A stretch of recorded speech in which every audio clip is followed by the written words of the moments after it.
story is called Mr. Lincoln's Hat.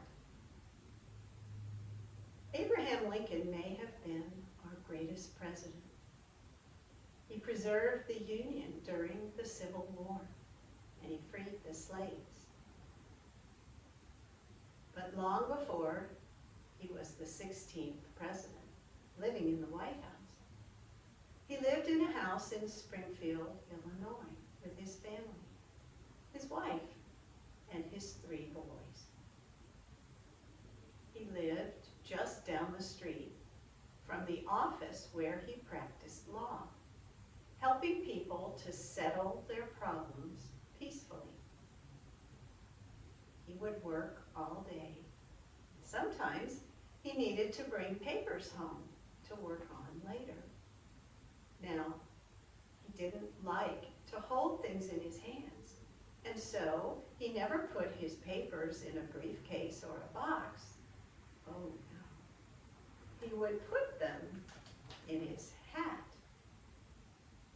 He wore a long, tall top hat, and the papers fit well inside. He would put the papers in the hat, put the hat on his head, and walk home. He would then sit down to a meal with his family, and later he would read to his children and help his wife put them to bed. The next morning, the family would get up and begin their new day together.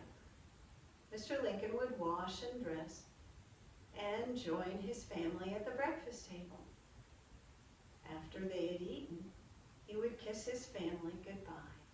He would collect his papers from his office and put them back in his long, tall hat. He would call goodbye one last time to his family and leave the house. Then he would put the hat on his head and he would walk to his office, swinging his long arms and striding along on his long, thin legs. He would walk through the neighborhood where the families lived who had children who were the friends of his own children. Those children loved Mr. Lincoln because he told such amusing stories. He made jokes and he played harmless tricks. And the children liked to try to do the same. So as Mr. Lincoln would walk down the street, sometimes the children would hide as he walked along. They would hide behind a bush or a fence or behind the corner of a house. They would have filled their pockets with tiny rocks, smooth pebbles. And as he walked along in his tall hat, they would try to knock his hat off his head with those pebbles. Most of the time, they missed. But sometimes they would succeed. The pebbles would hit the hat, and it would fall off his head to the street. Now, the hat would go rolling down the street, and the papers would tumble out. The wind might carry the hat and the papers away.